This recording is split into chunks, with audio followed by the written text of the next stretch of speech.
This is the Average Guy Network, and you have found Home Gadget Geeks, show number 367. Mike, they just keep going up every week. Recorded on August 23rd, 2018.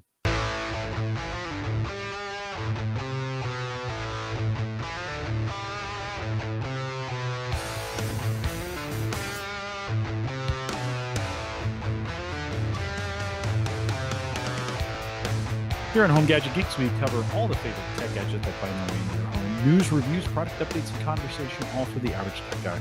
I'm your host, Jim Collison, broadcasting live from the Average Guy.tv studios here in a very cold, frigid Bellevue, Nebraska. Look, I have a hoodie on. And of course, crazy. Yeah, 70 today. Actually, it's yesterday we were in the pre-show talking. I think we had a top 10 day here in Nebraska. I got a little sunburn going out, and it was just beautiful out there, and got some things cleaned up. It's always nice to do some fall cleaning. Mike, have you started kind of your fall cleaning checklist? Well, it was funny. I went upstairs today, and Hannah had the day off today too. And I went upstairs, and she's cleaning out all the old clothes from the closet. So that was apparently the first step. But yeah, we're starting to do a few of those things. I really honestly need to do, like what you were just talking about, a lot of outside stuff around the house. I've just been putting off. That heat of the summer, you never want to spend any extra time mowing than you already put in. So I got a few of those projects. I'm waiting until it cools down a little bit. Yeah, I am looking forward to some cooler weather. I can start the GPUs and not feel so guilty about them, heating the house only to cool it. As the temperatures get cold outside, I can let them run, not feel guilty about them running. And I think, Mike, I spent some time also on Wednesday when I got done with yard work, came back in and checked all my Acronis backups. And I think as fall is coming up, it's just a good time to think you should probably do that quarterly anyways. But just kind of look at your backups, make sure they're actually backing up, make sure things haven't broken, right? Yeah, that's a fun little teaser for later in the show. I actually have a free alternative to Acronis that I've been trying out, and we'll talk about that later and see if anyone else has picked up on it or used it. And it's working pretty well for me. Yeah. Okay, good. Well, we'll remind everyone, of course, you can catch the show notes already done. Mike and I write them before the show even starts out, theaverageguy.tv. Don't forget, you can get our mobile app as well. If you haven't downloaded that, homegadgetgeeks.com is where you want to go to get that done. We'll thank LastPass for their sponsorship this week and next is their last, and we appreciate their kind of commitment to the show over the last 3 or 4 years. And of course, Patreon supporters will take on the app after that. But homegadgetgeeks.com is the best way to do it. That app is really, really awesome on the road. If you have to stream us for any reason, it's just a super efficient way to do it. Get it done. HomeGadgetGeeks.com, Android, iPhone available. Don't forget, subscribe, rate, and review. If you're an Apple podcast, if you're watching on YouTube, subscribe and click the notification bell so you get notified whenever we go live or on the recorded channel whenever we're recording. And then don't forget, if you're listening to us on Spreaker, you can follow us over there as well. Big thanks to Kevin Schoonover. He was on the show last week filling in for Mike, did a bang-up job. I tell you what, whenever you're with Schoonover, you're spending some money. Not what you could be spending, but you're spending some money. Mike, have you fallen into the Schoonover trap where he puts out these great deals and you just buy them? Yeah, if you don't want to spend money, don't be part of the Facebook group because he's always posting these amazing deals. He's great at it. I love it. And I always find good little deals. I actually almost grabbed that NAS. If I hadn't just built the UNRAID box, I would have grabbed that NAS. It was a good deal that he had posted. Yeah, we'll talk about that here in just a few minutes. Of course, Mike and I will do some crypto conversation here in the post show.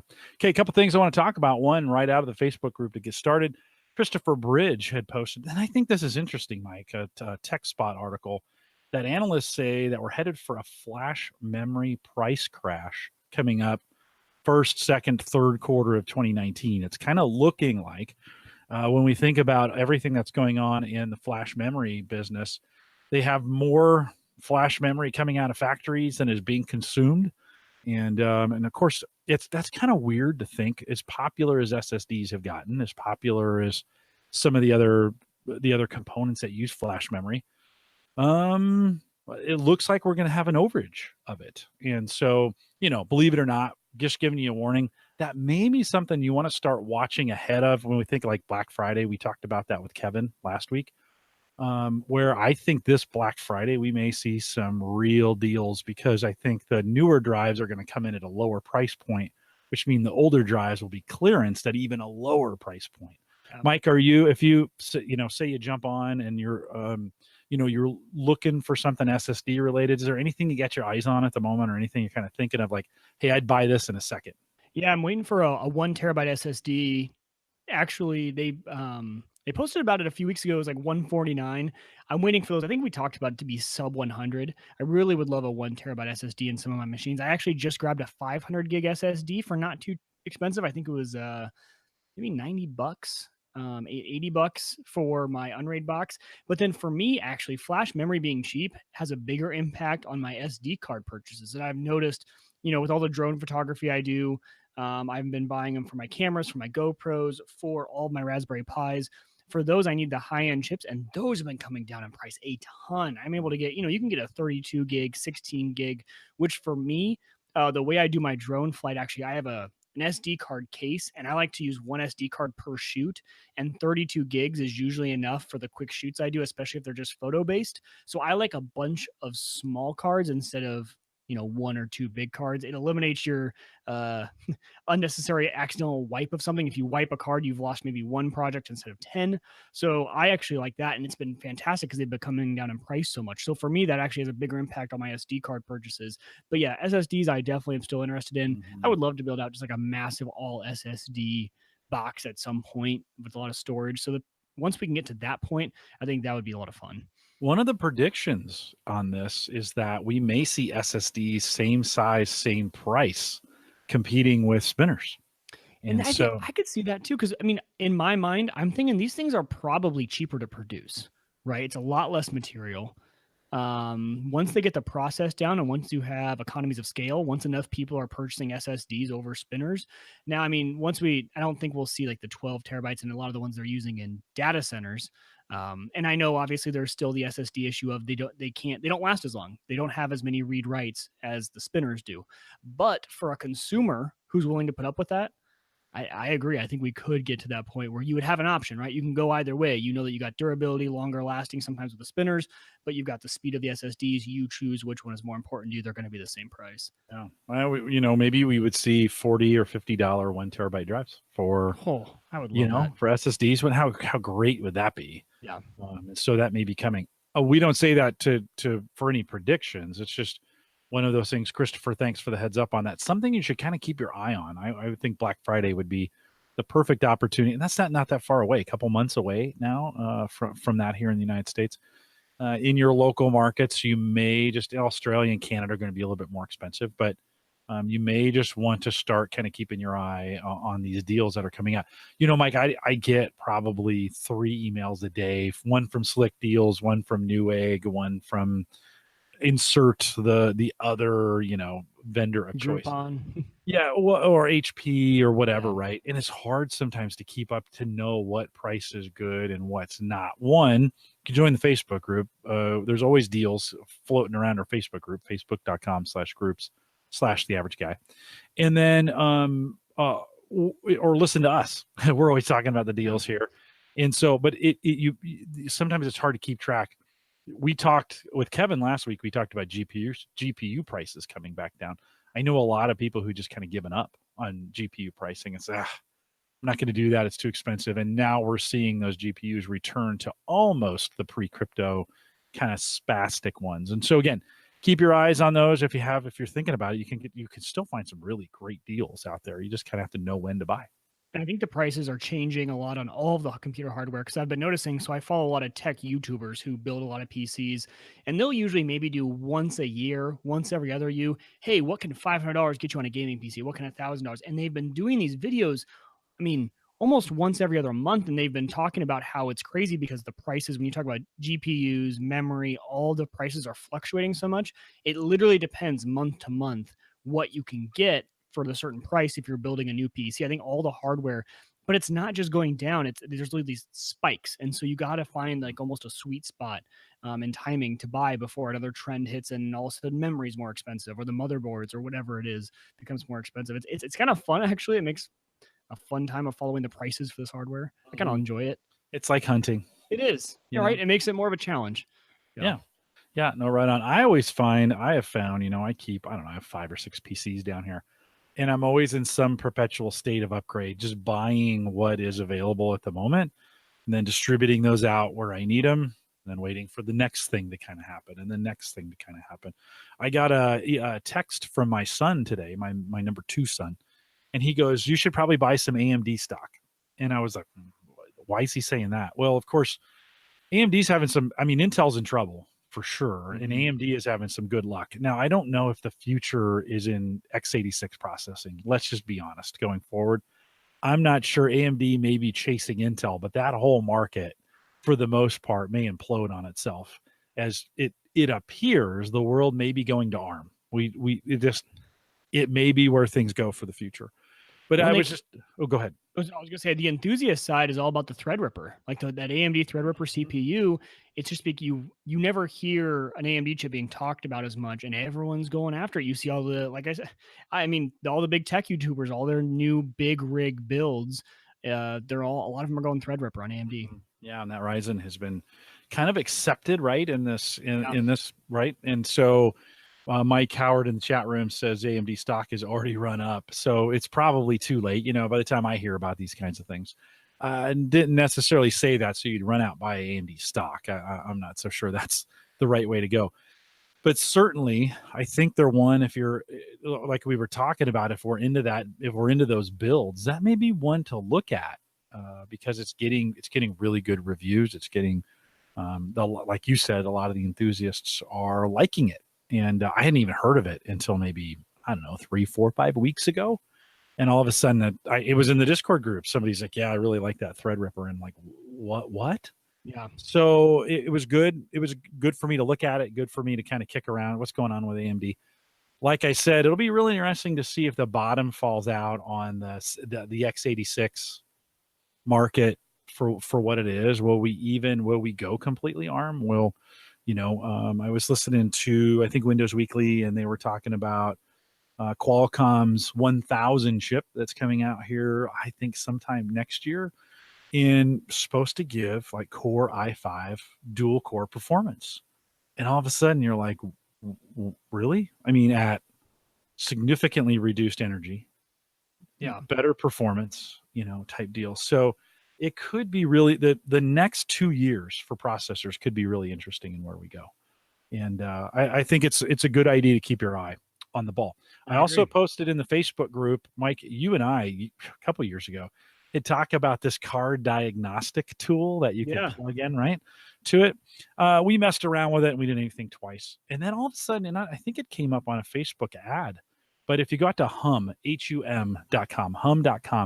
Verizon is the parent company behind this, but you can basically buy a car diagnostic tool, a Bluetooth hands-free device that goes on your visor that you can use, and then all the services, including one of those units that plug into your car. And all of them work together with your insurance company to give you better rates, to keep track of the things that are going on your car. And if anything goes wrong, to help make kind of that emergency phone call, right? That it's kind of the OnStar for people who don't have OnStar going on. Again, hum.com. Plans for them, their most expensive plan, the hardware is only $70. That gets you the app, that gets you the visor device that's got the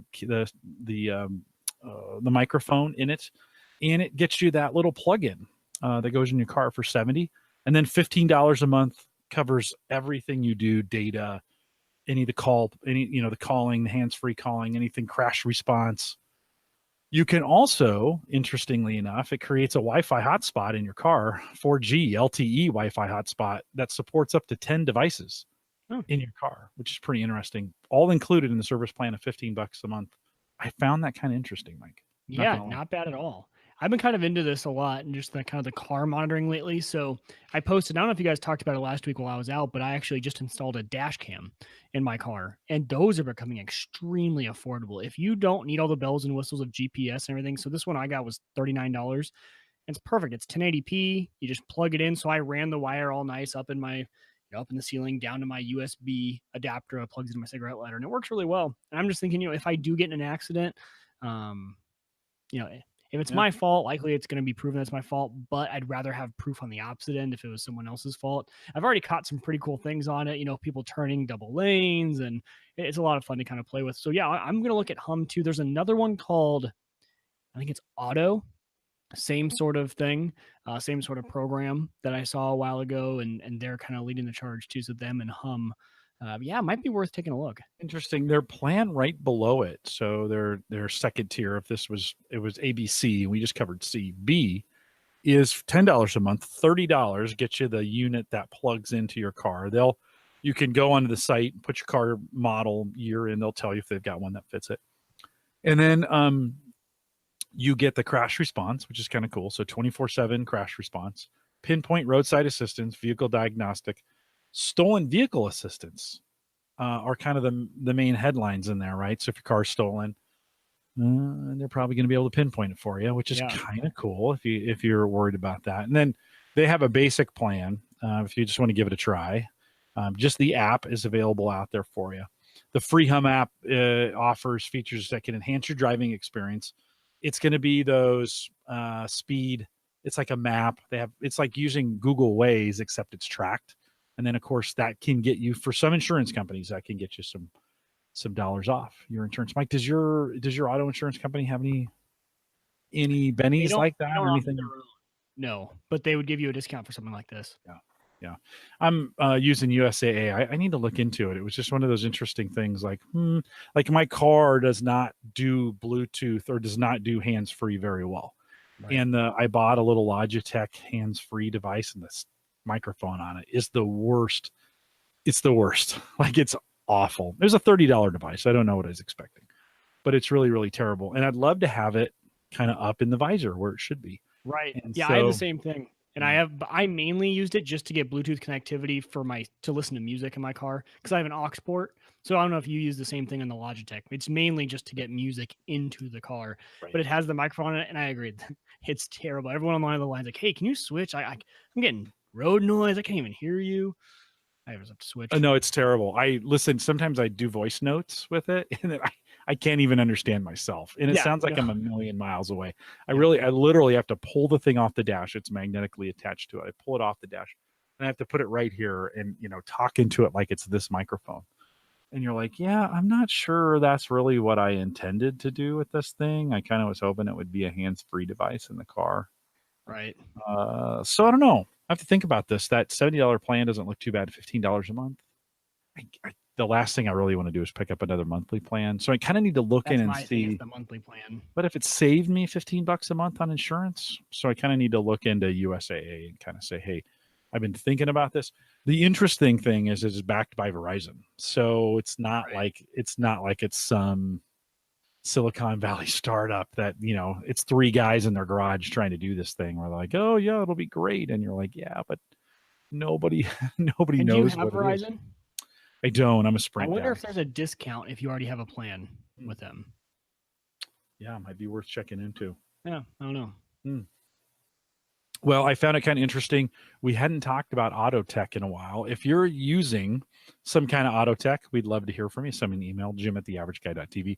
Jump in the Facebook group. Let us know. I've got a post in there, and there's a couple comments around it, so we'd love to hear from you.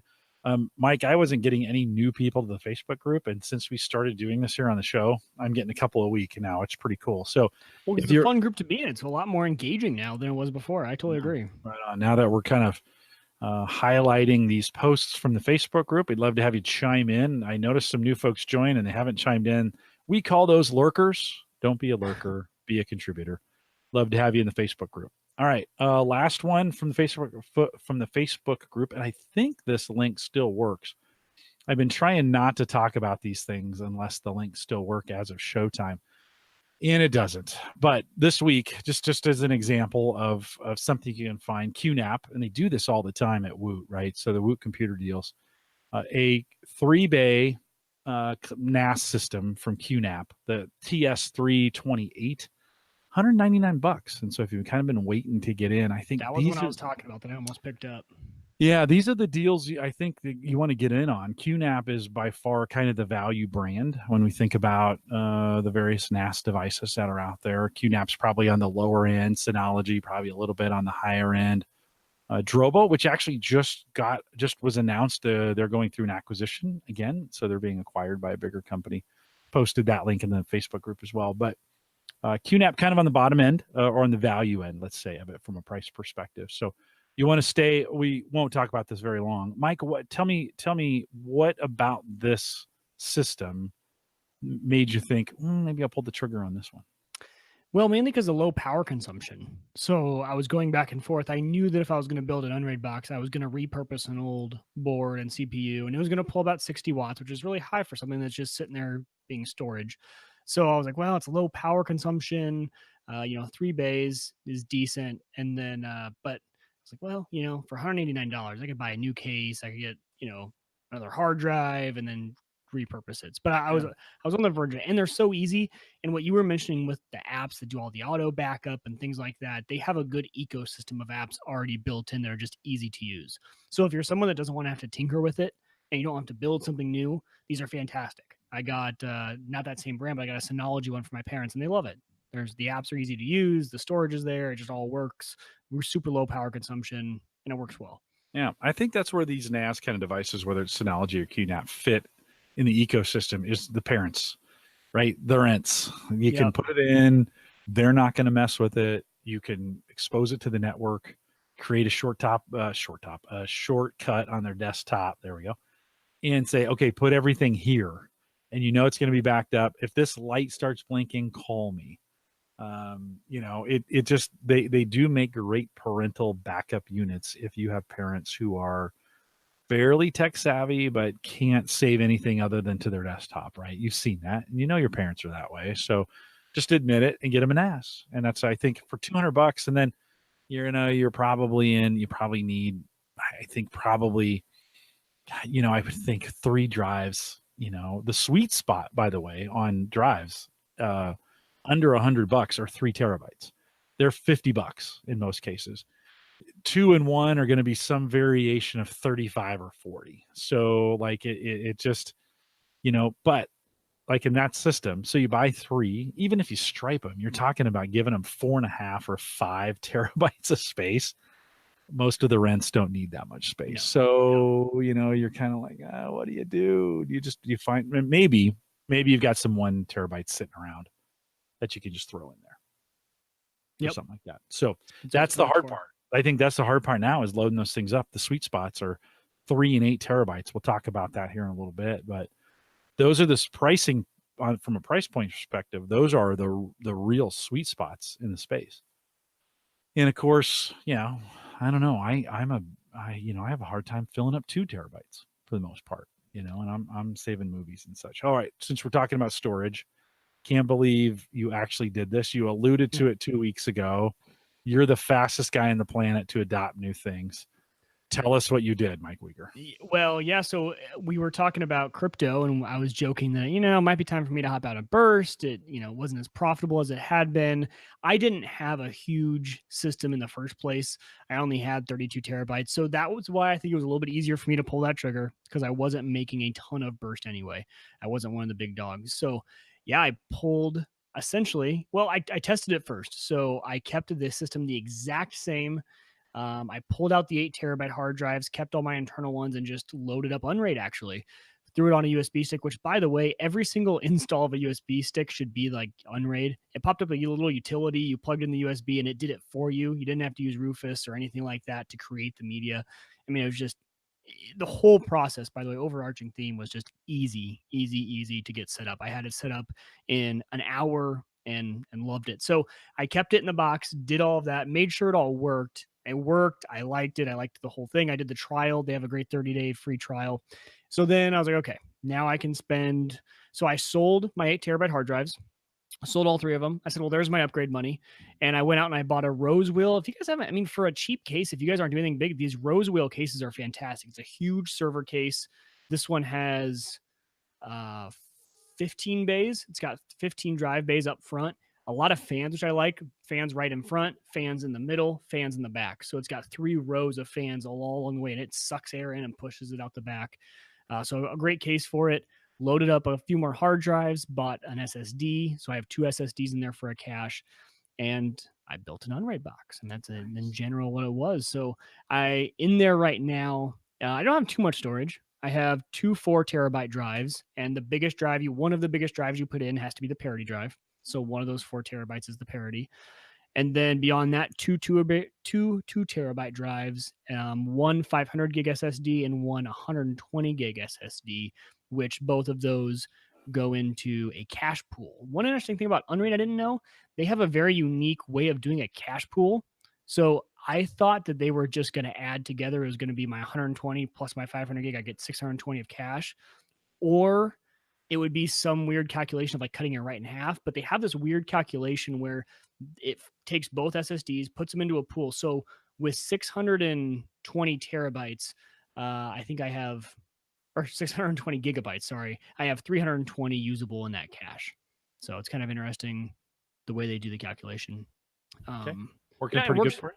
Works pretty well. The things I like so far, extremely easy to set up. Time machine compatibility was easy. So you can just create a share, enable time machine, and your Mac, which is, if you're not a Mac user, you don't realize how hard it is to find something that's in, like, it works with time machine. Usually you just need to hang a drive off, but it works extremely well with time machine.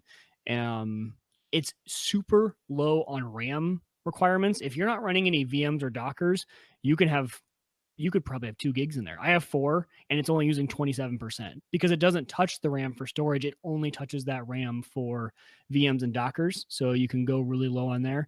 And then just, we all know about UNRAID, the way it does it. It's not conventional RAID. You need 1 parity drive, and then you get the full capacity of everything else, which is perfect. You could add in a second parity drive if you wanted to, but I don't need one. And it just works. It just works. It's flawless. It's been great. I haven't had to touch it. It's been running ever since. Changes are super easy to make. And now I have, so I think total, what did I say? I think I have 6 terabytes of usable space plus the SSDs. And the way they do does it do a pretty good job of managing the drives when they're not in use? Yes, that's what I love about it. So the way it fills up the drives, it doesn't stripe. That's what I like about UNRAID. It doesn't stripe across all the drives. It will fill. So I think the way I figured it out, it actually does is it will fill up. It'll only use 1 drive, and it'll fill that up until it's at half capacity, and then it'll say, "Okay, I'm going to switch over. I'm going to start filling up this drive." And what that does is it makes it so that you can only have to spin up the drives where that data is stored on. If you're accessing 1 file, it only has to spin up 1 drive because it didn't stripe that data across the drives. So you save on all that because it doesn't have to spin up the drives. So the speed is actually relatively okay on both of those. The cache, this cache is a smart way to do it. It says, okay, I'm going to fill up the cache. So if you have a cache pool of SSDs, I'm going to fill that up. And then you set how often you want me to move that over to the bigger drive. So I have it set to once a day at like 7 a.m. Go ahead and move that SSD cache over there. You could do it less, you could do it more if you want. So it kind of keeps those files there, which is great for if you're working on files and you're working on like a daily basis and you're using the same files. It keeps those in the cache, and you don't have to be writing back and forth to the big drives. First in, first out on. So in other words, so you have 310, right? Yeah. That your cache is 310. It moves everything. Okay. So it keeps it all in there. Okay. And then, so what if I do 500 gig to the 310 drive? Does it keep the first 310 get in, and then that second? No, then it doesn't move it. Okay. Then the rest of your moving goes straight to the array, goes straight to your spinners. So, and then that first 300 that it had in there, it'll stay in there until it hits your schedule, or until you can go in and enact it manually, but until it hits that schedule, then it'll transfer everything over. And so that'll be empty. Then the cache, and then it'll be empty. Yep. Okay. Well, because the default is that it stores app data, some files in there. So there's about 27, at least for me, like 23 gig of stuff that's always in the cache, because that's the way UNRAID uses it. And I didn't change those defaults, and that's fine with me. But the way that works is it works pretty well, because for most files, if I'm doing daily work on stuff, I'm not going to go over 320 gig of files. Right. And on a backup, actually, so you set it per share if you want it to use the cache pool. I have my backups, like when my thing's doing time machine, when my Windows machines are backing up, I don't have it use the cache because I don't care how long it takes. It doesn't need to be fast for me. Those backups just need to go straight to the array. And that way it leaves the cache open for me for my video editing and anything like that. So those backups don't even touch the cache because they would go over it anyway. And it would be a bad use of that high-speed cache. Yeah. Well, and I'm thinking, I'm looking at my files from Cyber Frontiers. We recorded another Cyber Frontiers last week. So if you're just kind of monitoring that feed, we have a brand new one if you want to go out and listen to it. But in those files, those video files can still get pretty big. And I think my very largest video file is, let me just look at this really quick, about, just over a gig maybe. So, when you're thinking about 300 gig, I'm not going to go over that even with a full array, you know, I get about a gig and some change, and then a couple hundred meg for the YouTube file that I get, and then, you know, maybe 200 meg and another 800. So let's just even say it's 5 gig total. Like in your scenario, not going to run into trouble there. That 300 gig is going to be plenty for me. It's going to sit it unless you're doing movies, or I don't know. I'm trying to think of like 500 gig a day.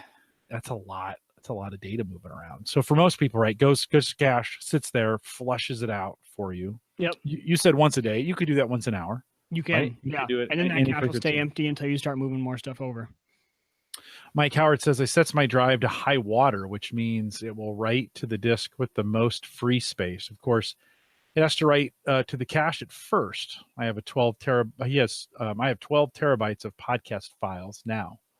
Each show is about 100 gig of data. So, and I think, Mike, correct me if I'm wrong. So mine are set to high water too. I think high water goes to the, like I call it the water limit, right? So mine is half. So it fills up the drive to half. And then it says, okay, now I'm at half. I'll go to another drive, fill that up to half. I think that's how it works, because I noticed at least mine are all set to high water, and none of my files were written to any other disk except for my 4 terabyte disk until that 4 terabyte hit exactly 2 terabytes. And then I noticed it started to fill the next drive. So I think that high water sets a threshold and then it switches over. But I could be wrong. Like I said, I'm only a week into UNRAID. Yeah, so Mike's been doing his for 9 years, which is pretty awesome. Mark Robson says, I use mine for media. I never get close to filling the cache when I load. I did the files direct. So, yeah. So you can turn off the cache for when you're doing your initial like transfer from one NAS to another, right? I had 2 terabytes of stuff that I was moving over to it at once. I did just eliminate the cache, went straight to the array. And you can also turn off parity for a little bit, which helps because when parity is on, you're really capped at about 40 megabytes per second.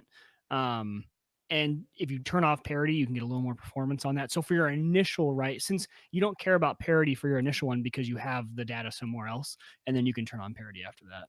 Yeah, get it loaded. Yeah, and then let it parity. let it do its thing, right? Yep, or exactly. It'll do the parity automatically for you. No, pretty cool. I guess I'm not surprised you gave UNRAID a try. I'm over under. I'm giving you 6 months. If I win, if it's less than 6 months, then I switch to something else. You win. Yeah. That's See, but moving a NAS is a pain in the butt. So I'm much less likely to switch away from this NAS. I would probably just buy new gear. I'm not saying I will buy 4 more GPUs and get back into GPU mining or something like that. Well, I'm just saying, you might change your mind and be like, I'm just gonna put this on a Synology, or I don't know. I kind of like the power of the one thing about those Synologies and QNAPs is that they're extremely low power in terms of CPU. Right. They can't do much. They can't do any security camera stuff. I'm waiting for SiteHound to actually have a Docker for UNRAID, and then I could run my video camera software just directly on the NAS and start to eliminate some. Have they given any indication that they're working on it? I don't think so. I mean, someone might have done it, but I haven't looked into it too much. I do like, you can run simple things though. Like I'm going to switch over my Ubiquiti controller for my access points over to the UNRAID box. Right now, those are sitting on a Windows machine. And if you've ever used Unify controller on Windows, it doesn't play nicely. So I might switch that over. There's a lot of really cool features, but I just loved how drop dead simple it was to get set up and running. So average guy, 1 to 5, 1 being super easy, 5 being difficult for the average guy. What do you give this UNRAID? Easy or hard to do? 1 to 5. The hardest part is putting together the computer. So if you've done that before, or if you have a computer already built, it's a 1 as easy as could be. Maybe 1.5. Okay. Like there's some settings and you have to kind of be able to plug them in. So maybe not exactly a 1, but as close as you can get to 1. Okay. If you can set up a Synology or QNAP, you can set up UNRAID. Good. I think All it's right. pretty. Yeah, got some. It might be something worth trying. I know Mike and Mark, who coming on the grilling show, the big grilling show we just scheduled September 27th. So if you're into grilling, you will not want to miss that show. They're coming on here that Thursday. But both of them are UNRAID enthusiasts. Mike's been talking about it in the way back to the home server show days. He's been talking. It's this thing, and I can see why now. Oh yeah, stick to it for 9 years. Well, it must be pretty good. Well, and I did FreeNAS before this, Right. and that was just, I mean, that was way more complicated. Now, granted, that was the first time I'd ever done really anything in that space, but I think UNRAID, hands down over FreeNAS for the average guy, especially because of the low RAM requirements if you're not doing VMs or Dockers, and just ease of use. I think it's far superior for the average guy than FreeNAS. FreeNAS has it definitely its strengths, but it's not for the average guy as much as UNRAID is.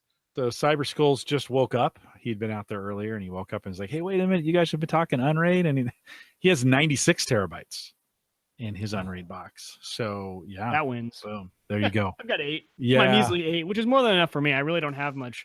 At some point, it becomes a little ridiculous. It's a little sarcastic when you have that much storage. I'm just kidding, Cyber Skulls, but it is a little sarcastic when you have that much storage. I don't know what you're. Yeah.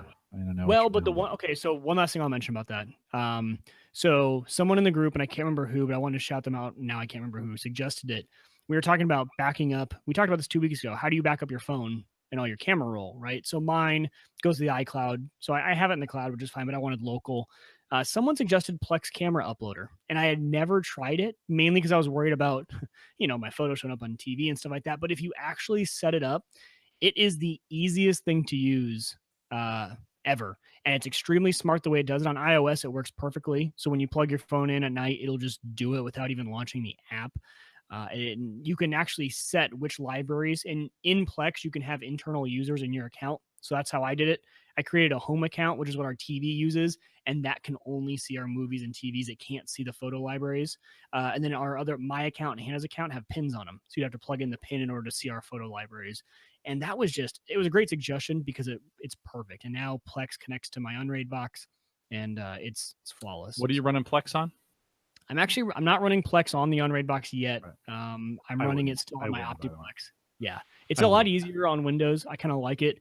Yeah. And because of especially because I do the live TV, I haven't played with the live TV on like an UNRAID box Docker version of Plex, but the USB tuners that I use work a lot better on Windows because I don't have a network tuner. If you have a home run, it's a lot easier. But if you have a USB based tuner, it's going to be better on Windows. Yeah, I run it on my OptiPlex and then I just connect it over. I think it's a lot easier that way, to be honest. And I've been thinking of moving. We have the Plex server right now runs on a Core i3 in the living room, but I've got this Core i7 that I bought, for $60 at work. That is now all it does is mine burst, and it's a pretty underutilized box and would make a great Plex box. Especially if I was storing the Plex data somewhere else. You should. So I've been thinking about it. I just got to get used. I haven't even gotten Sarah using Plex. She's still using Windows Media Center. So we're still not even. Have you used the guide lately? I have. Yeah. The new TV guide. Yeah. Yeah. I think Plex is really stepping up their game. Well, I like your idea too of moving, if you don't have a plan for your pictures, Plex is a nice way to go, and you can share them, and it'll kind of catalog them for you. It's a great way to do it. Podcasts as well. Their podcast app just came out of beta. Yep. So, you could go all in one with Plex, go all in if that's the way you want to go. And it's funny because I look at my pictures more now that they're in Plex, because when I load my personal account, I can see them, and I'm actually scrolling through my pictures and looking at them more now that they're on Plex, because they're on when I go to watch a movie, I see, my phone just uploaded some photos, and I look back and relive a memory. And I called Hannah down just a little bit. I'm like, hey, I got a video of you and your dad singing karaoke when we first met. And, just fun things like that you would never go through and scroll that far back in your phone. But it's kind of fun seeing it in Plex. Yeah, it's good. Those guys are on top of it. And so the guys over at Entertainment 2.0, Josh and Richard, of course, if you don't listen to that podcast, you should. They spend a lot of time talking about Plex.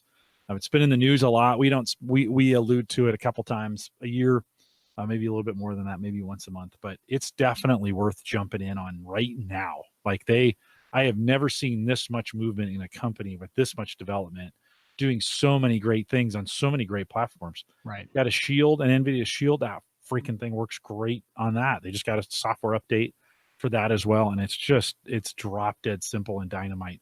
I've been waiting for Media Center to die, just to be honest with you. It's like, come on, Media Center, just die on me. Because Sarah, there's no sense moving her to Plex until that thing dies. because if as soon as they move it to Plex, anything that goes wrong, it's going to be like, oh, I'm just going back. Like, and then you've lost them completely. You got to burn the ship. That ship has to just burn to the ground and not be available anymore. And it's like, well, Plex is the way to go. And I think can she watch it on her phone with Windows Media Center? No, it's just on the TV, and just you have to on have the the TV. PC set up and everything like that. Yeah, yeah. And it in the current world, it works great. And actually, it's given me plenty of time to troubleshoot Plex and get it where I can support it and I can understand it, and it works with our tuners and all those things. A year ago, maybe a year and a half ago, it wasn't ready. No, it wasn't. I totally agree. Yeah. This last year has been huge for Plex. Well, good update from you, Mike. Anything else on UNRAID before I change the subject? I don't think so. I think we covered it all. As much as I loved. Well, we'll get some UNRAID updates from you. And listen, yeah, I'm sure. I know you think right now that you're going to stay on this thing. I know you too well, Wieger. That's a good point. There will be something new soon. You're like, I sold it. I got rid of it. I got triple the price. I was just gonna say, if I can get triple the price for it, I got triple the price for that Roswell case, and I sold it. I'm out. I didn't even ask, and I didn't tell anybody, and it's done. And I'm already using a Synology box. That's exactly what's going to happen. There was a guy in our buy sell trade on Facebook who posted that he has 30 Raspberry Pis, and he's like, "Hey, what are these things? What do you guys use them for?" And so people were commenting what they use them for. He's like, yeah, I got 30 of them. Don't even know what to do. I'm like, how'd you end up with 30 Raspberry Pis? I was like, well, I'll give it to you for this. And I'm going to put them all on eBay. You want $10 per Raspberry Pi? I'll give you $200. Yeah. Take those off their hand. You don't know what to do with them. Where did I see? I was watching something and somebody did something really cool with a Raspberry Pi. What was it? Probably me with my video cameras. I've been watching so much YouTube lately. Oh, it'll come to me here in a second. Hey, so we talked last week. I think you missed the Zmodo guys sent me the camera. I'll put that up there, see if you could see that. So, oh yeah, that's what we were talking about 2 weeks ago. So you got it. Yeah, so you can see the camera right there. It's actually out in the garage right now. Okay. And then there's the hub is right here, and it's only been in a week. It's got its own. It has its own hub. Okay. And I'll tell you why here in just a second. In the box also, though, now remember, this is if you go to zmodo.com, and they still may come on the show and talk about this, but I thought I'd give a little bit of an update. Comes with a battery charger. The battery is good for what they call a season. So I'm imagining 3 to 6 months, kind of based on your usage. The app tells you how much battery life you have. So you're never that far away from kind of knowing where it's at, but there's a little battery charger that comes with it. And then what's really, really cool, I love this design. It came with a magnetic, so you would hang this on the wall and you could hang it this way. You could pivot. Yeah. So underneath on the camera, it's got a little divot here that sits on top of this. And so you can kind of position that any way for the most part that you want. It would even support upside down? It can. No, check it out. It'll even support it that way. And so really, really cool. One of the things I didn't like about this setup, and this is indoor and outdoor camera. So the camera is actually rated for outdoor use. But where could I put this that somebody just couldn't jump up there and snag it? Like, it'd have to be pretty high, in a pretty high spot, right? Because it's not secured in any way. So I was like, I don't know. So that kept me from putting it outside. And then I thought, where would be a cool place? And so I just put it on a shelf, actually, in the garage. Got a handy little app that comes with it. In a really drop dead camera setup, simple, easy. You talked about UNRAID being easy. This is the easiest wireless camera I have ever set up. Which is rare to find with cameras, so I'm interested, because usually those apps that come with them are not easy to use. You plug the hub into power, and it starts flashing. You go to the app, if you find it, like you do, you connect your phone to it right first. Go through a few setup steps, and then it says you want to add a camera, and you go and it shows a QR screen, and you literally just hold the camera to the QR, boom, it's programmed, and you're done. And now has it owns it. Now the reason it can do that so simply is it's its own DHCP router.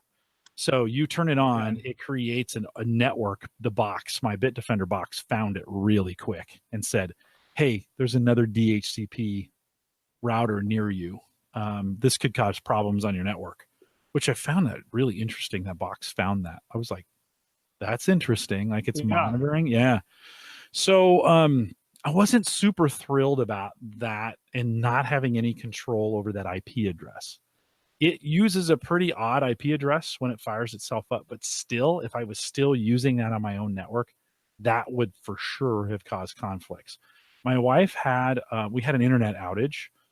So the wire, she's wired, but she has a Wi-Fi card on there. And I forgot I'd turned on that Wi-Fi card for something else the other day. This was a couple months ago. So it was getting its internet from the wired connection. Wired went down and immediately went to the wireless and said, okay, what are available networks? Well, because my internet was down, my router goes automatically. The Bitdefender box goes down when there's no internet. It does not try to.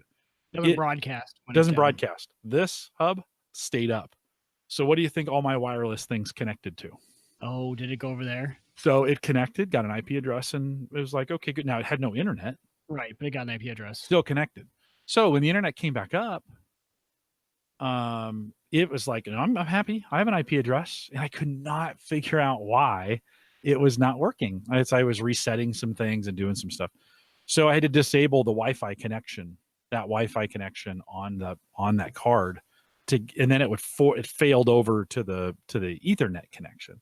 Now, again, it's not smart to run two network cards, especially one wired and one wireless. That's not a smart thing to do. I'm going to leave it permanently disabled. But it was still one of those reminders like, oh. So, and then you got me hooked on Sighthound. And of course, so I'm like, Wi-Fi cam? Sort of. Its own Wi-Fi, but I can't attach Sighthound to it to see it. You can. I looked it up, and I have the stream path for you. So after the show, we'll get it working. That was gonna be my little surprise for you. That is awesome, because they were like, nope. I said, hey, I contacted their support. By the way, in their app, they have support, and the guy answered me in a minute. Really? So super. I was like, hey, I got a question. Boom. What is it? Whoa. Like, okay. Wow. And so here's like a company that they're on Kickstarter, and they're just starting to do this. I would not have expected their app to have live chat support, and it worked. So go ahead. So here's the secret. When you get one of these cameras, and you can do this with like the Cox home security cameras that are locked down, they'll tell you can't be, there's no stream path, we don't know what it is. Just Google whatever the camera is with Blue Iris support, because there is a huge community behind Blue Iris, and it's the same technology. If you use Sighthound, all you need is a stream path, and there is forums galore on people who have hacked these things, and you don't even have to hack them, but they have found what the stream path is, which is all you need. And all cameras really do have one. With the exception of Ring, who's very odd, and some of those, usually someone has found out what the stream path is, and you can use it. So after the show, we'll go in and we'll see if it works. I'm not 100%, but they do have support for Zmodo. No, okay, all right, we'll give it a try. Yeah. One of the cool things, so I set up in the garage, 180 degree. It's a really good camera. One of the crazy things is when you go live on the video, it's like augmented reality. So as you move your phone around like this, it pivots and pans the view. The camera doesn't move. It's just restricting what you're seeing in the app, right? It's gotta be a pretty wide angle then. 180. Yeah, it's a awesome. pretty, it's really good. Infrared is good. Quality is good. Sound is good. Microphone in is great. Speaker out, not so great. We were in Northwest Missouri State dropping my daughter off, and I got this note. I got a notification on my phone. Hey, it's in my garage. So it's not like it's the one in the one on the porch gets triggered by cars all day long. So I just ignore it. Right. I have the cameras on the porch cam is really to deter people from stealing packages, because you can see the camera in the window. Like, it's more deterrent like that. And hey, I'm going to see you if you're stealing my package. But that didn't come up. That didn't sound right. So, but the garage one, nobody knew it was there. So my son came over to wash his car, and he routinely, he lives in an apartment complex, doesn't have good access to that. He likes to hand wash his car. So he comes over here and uses our hose. So he comes in the garage, and I'm starting to get pictures back of him washing the car. So he comes in, you can see him looking for stuff, and then he's reading instructions, and then a time goes by where I don't see him for a while, and then he comes back in, no shirt, and he's washing the car. So then I start talking to him through the camera, and he's looking around like what's because I hadn't told anybody I had a camera in the garage. He has no idea what's coming from. God? So what? Yeah. what? And so it kind of passed the average guy test. Easy to set up, easy to use. If you can get it working with Sighthound, that was going to be my major. No, they're a little expensive, and they're on sale right now. And I imagine the price will come down at some time. They're a little pricey on this. Zmodo.com. You can check out the current prices that are going on with it. Oh, I knew you were going to ask me. Let's just see what a starter Just pack. a range. Yeah, and they have, they've got. They're kind of working the Ring space, so they've got cameras, doorbells. This camera, this Snap Pro security camera that I have, if you order it right now, pre-order it right now, it is on the Kickstarter campaign that gets you the hub and the camera. It is, I don't know. So can you connect the camera once you have it connected in the first place? Could you switch it to connect to your home wireless Wi-Fi instead of that little router?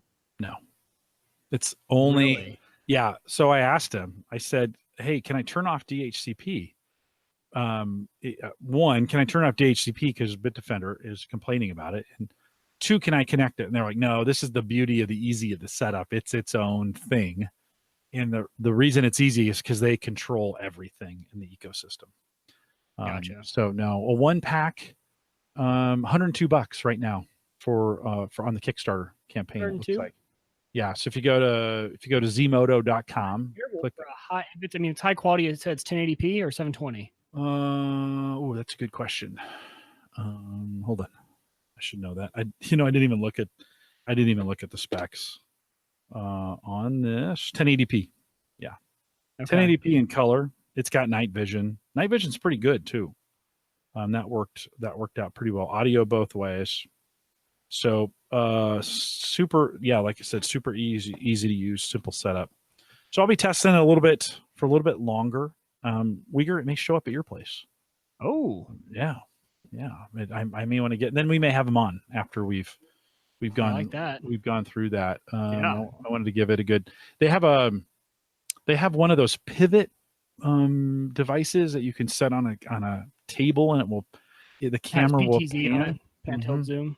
So that's 150 for the pivots. They've got a pan and tilt camera for $99, a little less. I know a lot of people that use those for their pets. Yeah, to monitor their dogs and stuff like that because you can follow them around. They're outdoor. They have a 180 outdoor cam that looks like the Ring doorbell. Those are $99. Actually, I'm looking at their pricing. Not bad. Not bad. And their doorbell is $179. What's a Ring? About that price, if not more expensive, depending on which gen you get. I'm waiting on the Simply Safe doorbell just because I would integrate with my security system. Right. But yeah, I'm also in that looking for one of those. Well, and this may be one of those deals where, and they got door sensors and Wi-Fi extenders. This may be one of those where I actually thought they were more expensive than they are. I had not, for some reason, I had thought these prices were a little bit more. But I'm going to give it. Model number of that? Or what's it called? It's called the Snap Pro Security Cam. Snap Pro. Literally, I took it out of the box, took the battery out of its package, put it in, closed it. It's on. It's ready to go. And I think 3 to 6 months on that battery. I don't think I'll probably have it long enough to test it. I'm gonna see if I can talk them into letting me keep it. But at first I was like, nah, I'll send it back to you. They even sent me a return, for it. But I'm gonna see if I'll talk them. I mean, if it's good enough, I may even buy one. Yeah. So like I said, we'll try and I wanted to test it for a little while, use it. I hate doing these 3-day reviews. And then you're kind of like, but some interesting, this seems like a little bit more average guy DIY home security. And if it works all through a single hub and it's as good on the app as I think it is, it may compete in those dealing spaces and some of those other ones. What I haven't looked into is Ring has got that service where you can get it. I think you can get it attached to a service, a call, like the alarms go off. They do things, or you can do it your own. You can do it your own way. So I just got it in. I got home. I just got it in this weekend. I got it set up, and now we're talking about it. So I'll continue to mess with it for the next couple of weeks. But no, pretty cool. Yeah, pretty cool. Pretty cool little box. Like I said, we'll try and get them on the show. here as well. Mike, 2 weeks ago, maybe 3, we talked about maybe some Apple Watch or some Apple announcements coming up. Anything else you want to share? Anything new along those lines? So new in the Apple Watch space, it looks like they're going to be coming out with a new Apple Watch, and this is the first time we might see a little bit different form factor. I say a little bit different because it seems from all the rumors, Ming Chi Kuo is the one that everyone always quotes. It seems like it'll just be a smaller bezel. When you look at the mock-ups, though, of it, it actually does look pretty nice. You don't realize, when you look at the Apple Watch, most of them have a black background for a face, so you really don't even know where your bezel starts and stops. But they had a full screen image up on the watch and some of the mock-ups they had, and it looked pretty nice. The smaller bezel did look good. A lot of people are still wanting them to go more traditional watch, circular face, things like that. So I don't think they're going to do that this time, but I do think a revised version of this watch with a smaller bezel is possible.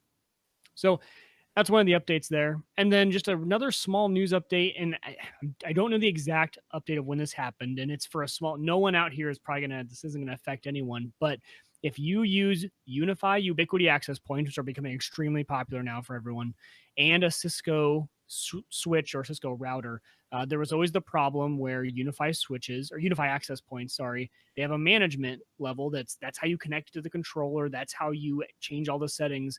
Well, it doesn't tag that traffic with any port, with any VLAN tag. Yeah. So it doesn't tag any of that traffic with a VLAN. So what would happen is with Cisco specifically, Cisco has a different way of doing their native VLAN. So if you are on a trunk port on a Cisco switch and you pass traffic to it that is not tagged, it's going to use the native VLAN tag. Well, all of that does not play nicely together back to the UniFi access point. It never did. But now there's a new update to the UniFi access points where you can actually go in and change the management VLAN tag on the access points, which is huge for everyone who uses Cisco switches, because what that means is you can now type in the tag you want to use. So for me, for my management VLAN, I type in VLAN 50. It now passes correctly all over. I can now run my controller again. If you were doing this setup in the past, you had to always switch over the access point to a access port, not a trunk port, which makes it not function correctly with all your VLANs, but at least you would configure it, move it back, get it configured, move it back over to a trunk, and then anytime you wanted to update, you had to go through that same exact process again by moving it over. So it was a really big update from UniFi to allow you to tag your VLAN for your management traffic. So another little update there. So if you were banging your head against the wall on that one like I was, there's your update. I found it by pure accident, actually, because I needed to run an update, and I saw that they had added that in. So kind of nice. No, very cool. You've got a new backup. We're actually going to tease that for next week. Let's hold off on that. I had mentioned earlier in the show, fall time is a good time to kind of think about your backups, but I think I will hold that off as well. I felt bad that I talked about this thing and I didn't have it to show, so I went out to the garage real quick. Oh, perfect. That's a lot smaller than I was thinking. Yeah, no, I mean, think about it. Here's my phone. Like, here's the camera. So just to give you some, you have to kind of come to the video if you want to see the size. Half the size of an iPhone. Yeah, half the size. 8 Plus, but still pretty small. There's that divot, Mike, on the bottom that we talked about. So that's where that magnet goes in. Where that sits. So show me how much room it has to pivot. How far down can you tilt that thing? Let's just do this. Let's just pull this thing out. It's magnetic. So this sits on there like that. You can go straight up with that if you want. And then let's just slide this down. I don't know. Oh. That goes pretty far. That's not, especially if you got a 180-degree field of view. 180, just verified that. You could put that off to the side or put that off to the side. You asked me, I didn't test it, but let's do this. Okay, so we're turning it upside down. I am literally holding it just from the thing. It's good. Shaking it. That's actually a pretty good little grip on this thing. Because that's what I would like to do if you got, but you wouldn't have much room to tilt down. If you were trying to hang it upside down, you wouldn't have much room to. So I guess the other way would probably work out better anyway. Yeah. Well, no, in a lot of ways, it's probably best to that. It's got a little pad too. It's got some screw holes in the back, little pad to kind of protect any wood or anything you're kind of putting that into. You could use a command strip for this. This is light enough that, we use command strips for everything. I don't know about you guys, but I do too. That and zip ties. You could literally put this on the wall with a command strip and make that work out pretty well. Really strong magnet. Yeah, if you did it upside down, you wouldn't get much what Mike is talking about. You really wouldn't get much angle this Right. way. So that really wouldn't make great, but you could get pretty good angle view on that. We were talking about the battery and just a door. There's your battery right there. So pretty easy. Put it So in. that would be another reason that you might not want to use it with Sighthound, because it would be streaming 100% of the time. I'm sure that app, when it triggers, is when it starts streaming. So I'm sure it saves a lot of battery by only recording when you either tell it to say, hey, I'm going to view it live, or it's probably not sending the video unless it sees motion. True. Yeah. Yeah. That's the way the Arlo cams work as well. When you, let's see if I can trigger it. Since I'm moving it around, it's not behaving like it's been sitting there, but you'll see the red, when it's triggered, you'll see the red lights go off. Okay. Up front, and pretty customizable. You can see the blue light on it there. You can see the cam. So, and super durable and weather rated. So a pretty cool little cam. Again, this would be weird though. Like I have no way to secure it to the, base. I mean, I don't know how many people are going to go get a ladder. Not many people can jump up to the backyard for sure though.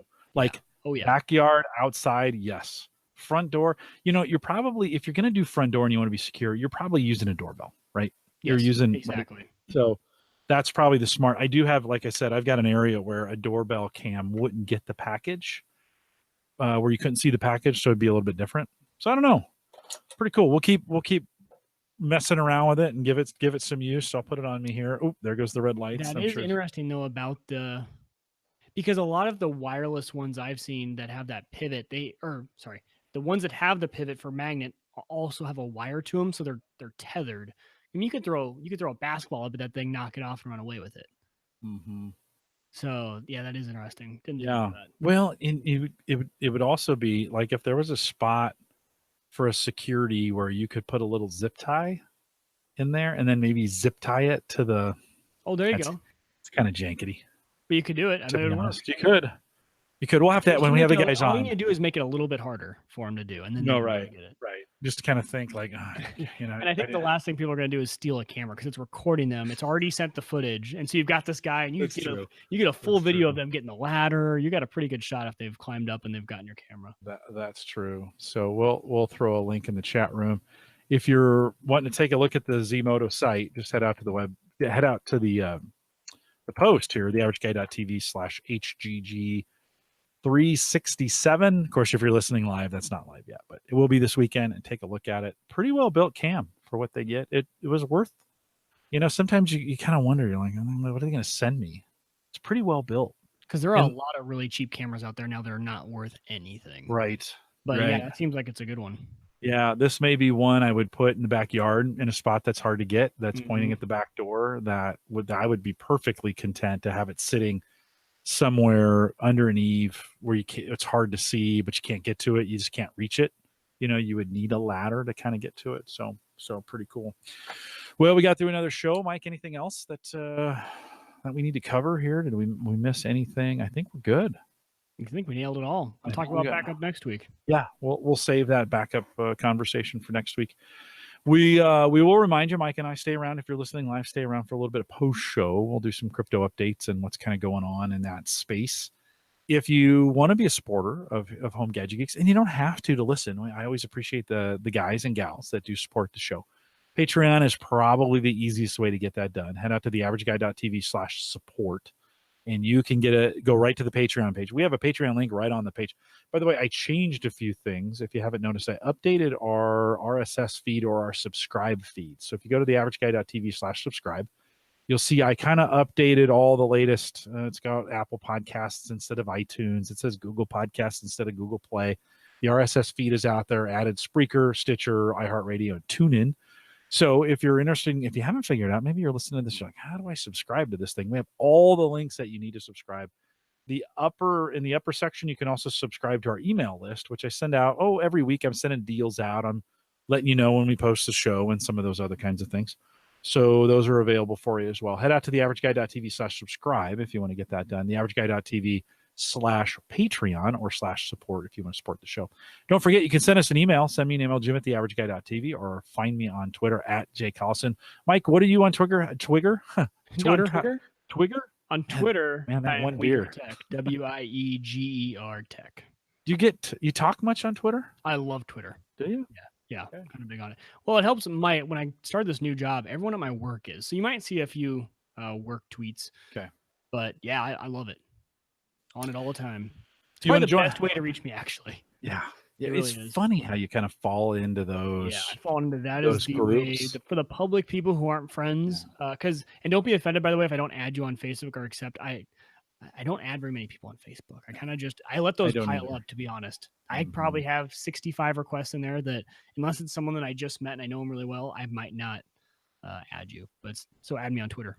See, I'm all on Facebook. That's just kind of where I live. Okay. So it just depends. And I'm on Twitter too. The conversation's a lot better on Twitter because the folks that follow me are more interesting. Right. And so Tony and Keith and Mike and some of those other out there that are doing our Twitter thing. Oh. Yeah, Brian does some Twitter with us as well. Andy, Mark, Schoonover's out there. Eddie. So if you want to join me on Twitter at Collison, it's fun. We don't have any very serious conversations. In fact, most of the time it's just goofing around.